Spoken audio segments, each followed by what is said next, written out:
Implantable human chips. Supporters hail the technology as a medical marvel, but critics warn that the potential risks are real.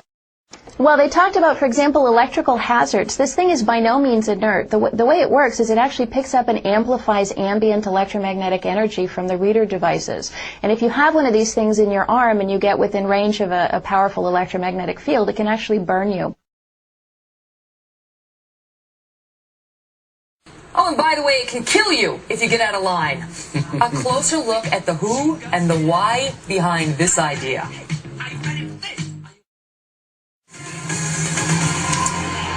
All right, this next story may sound like something out of, well, a Hollywood thriller. A Saudi inventor has created a killer microchip. It's designed to track terrorists and criminals and, well, you can think of somebody.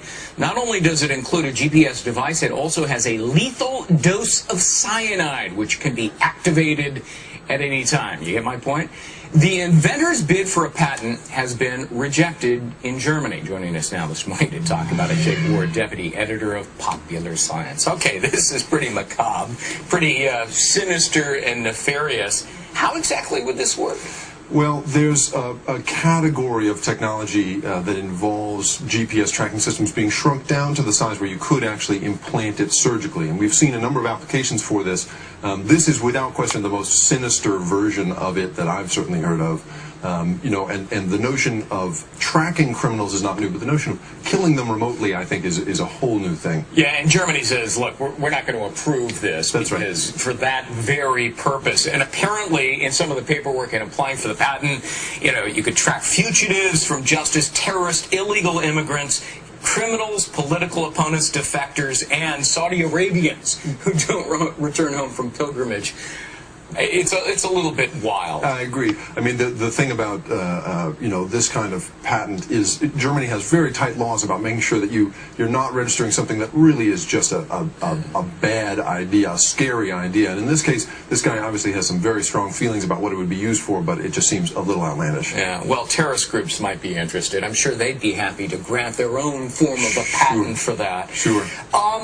The bigger world, though, of GPS, talk to us about how it's being used to, for example, track sex offenders? Sure. The Washington State Legislature right now is considering the possibility of registering perhaps 100 sex offenders with a GPS chip that's implanted in their shoulder because they found that a few of them have been wearing them on their wrists and then have cut them off, which just defeats the purpose. And so, but the larger world of this technology is actually pretty happy stuff. I mean, there is new technology for tracking Alzheimer's patients, you know, who may wander away. Right. Sure. Tracking the vital signs of professional athletes from the sideline. You know, there's been a couple of cases in which, you know, football players have collapsed of heat exhaustion, and seeing the early warning signs of that, there's technology that sort of allows you to do that remotely.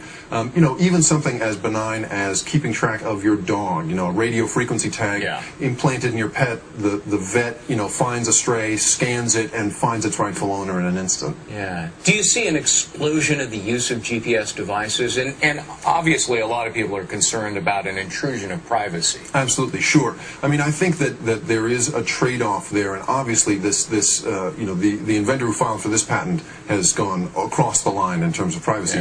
But the use of GPS in the future will allow you to, you know, you'll never lose your wallet again. You'll never lose your keys again. Right. It's that kind of stuff where you're going to, you know, you'll be able to beep any object you own, you know, and find it in the house. And so, you know, there's the vicious expression, and then there's the really, really helpful expression that I think we'll see in the future. You know, I lose socks in the dryer. I don't know how that happens. Maybe that would help me in that regard. Thanks. Jake Ward, deputy editor of Popular Science. Interesting stuff. Thanks very much. I've got my little buddies microchipped. Baby do you really? Yeah. Yeah. I do, just in case they get away, and then you bring them and you take them to like the checkout counter at the grocery store, and you scan them, and then they say, I belong to Megyn Kelly. That is very cool, yeah. Chip has been approved by the FDA as a Class 2 medical device in order to identify high-risk patients in an emergency situation. It's elective, it's voluntary, and it is certainly critical to the evolution of information technology in healthcare. Go ahead. You have one in your arm right now. That's correct. Where is it? It's in the upper right arm. It's a simple injection process, just like getting a shot of penicillin. Is it painful? Not at all. They numb the area slightly. You don't feel it. They put a Band-Aid on it. Within 2 days, you don't even know it's there. And can we, I don't know, did you get a good shot of this, Peter, the chip? I don't know how tight you can get on it, but these are small, and you've got a scanner with you right now. That's correct. Right? This is the passive scanner.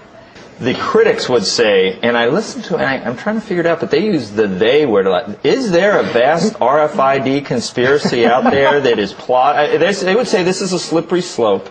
This is the first thing. This is where you lull us into a false sense of security. We all get these things. And then the next thing you know, I don't know, it's making like Soylent Green. Like the Trilateral Commission, or the whole world gets taken over, like in Terminator 3 or something. Is anything? I mean, do we need to worry? There's no conspiracy, Joe. You sure? I'm sure. I'm looking at you. I'm looking at your eyebrow. It twitches when you say that a little bit. And I'm looking back at you. Come off? Let me say this. As far as the RFID industry is concerned,